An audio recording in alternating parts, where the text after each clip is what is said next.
Hi, my name is Morley and welcome to my shop.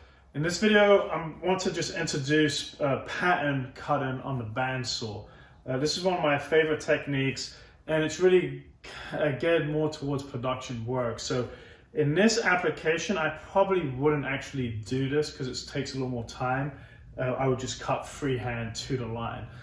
This is not to take away from the skill of the craftsperson on cutting to a line. This is to speed production up. So when you're doing multiple parts that are going to go from a template, from the bandsaw then to a router, and you're going to flush trim it up, to get the best success and the best results from that is just barely leaving a line.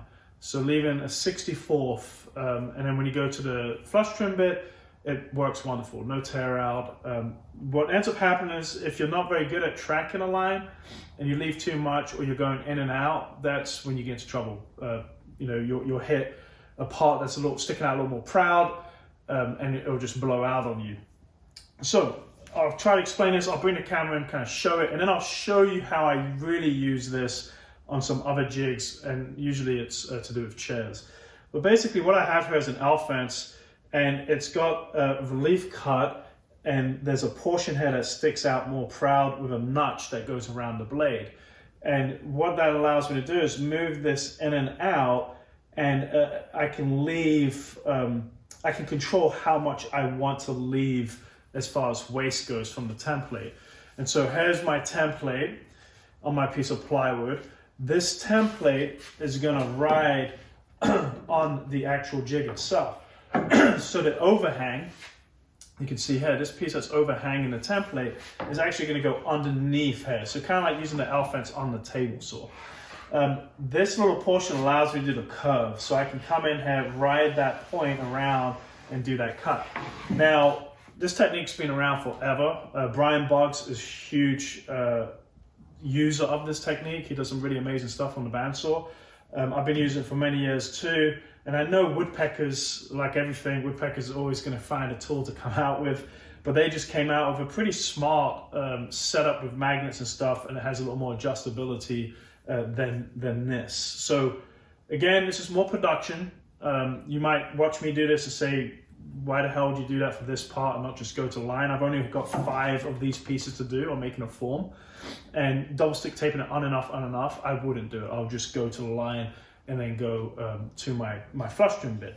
But for doing repetitive work like chairs, where you're doing a lot of these parts, it absolutely is game changer and saves a lot of time, and it makes operations a lot safer.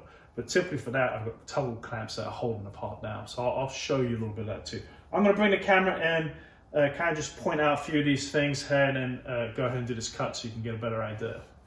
Okay, so here you can see the L fence. And I just, notched this out so that I can do curves. And basically this waste that I was talking about will go underneath.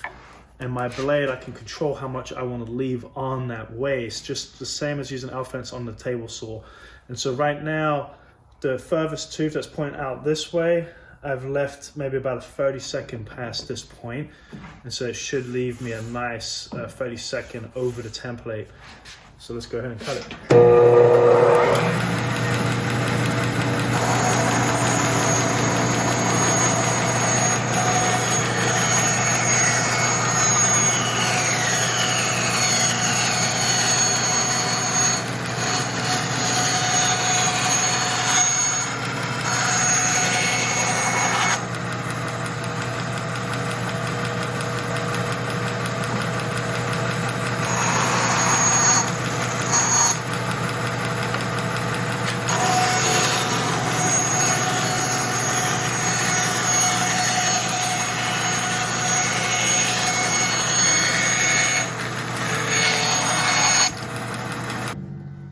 Okay, so you can see I'm just a little over my template. I probably actually almost got it too freaking close to the template.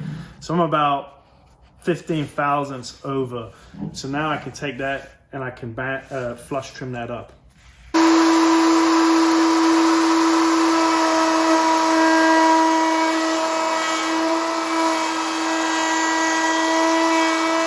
Okay, so real quick, like I mentioned, I probably got way too close because there's a couple of spots I almost hit the template and I don't want to do that. And so the nice thing about this, all I did is loosen the fence and I tapped it this way, and that will leave more of a waste for me to clean up later on. This is the crest rail to my rocking chair.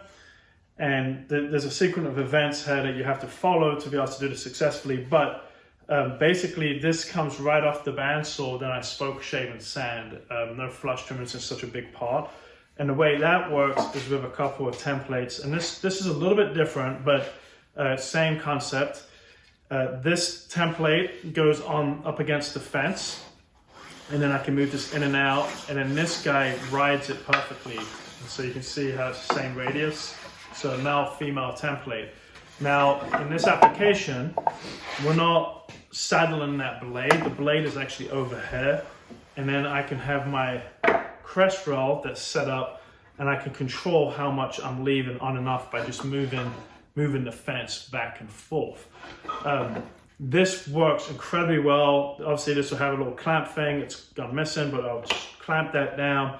And when you can ride along a fence or a pivot point, you end up with a beautiful cut.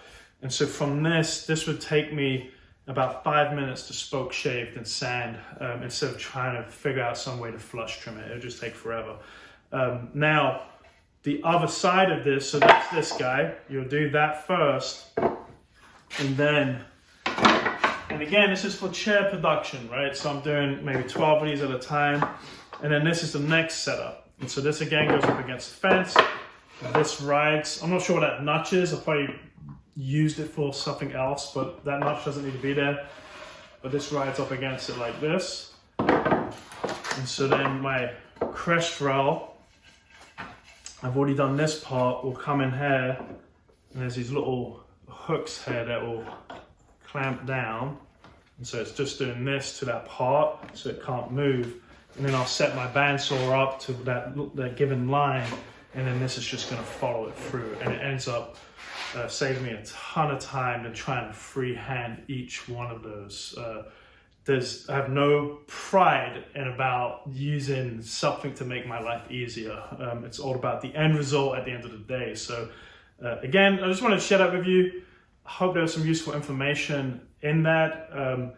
If I get to a point where I'm having to actually do this, I'll do it and show it more in depth. This is probably a little bit convoluted, but using the L fence or some type of a pivot point that you can ride on the bandsaw is a game changer. And there's times that it absolutely saves you a lot of time. There's times that maybe just going straight to a line is just fine, and that's a good thing to learn how to do well. All right, thanks for watching.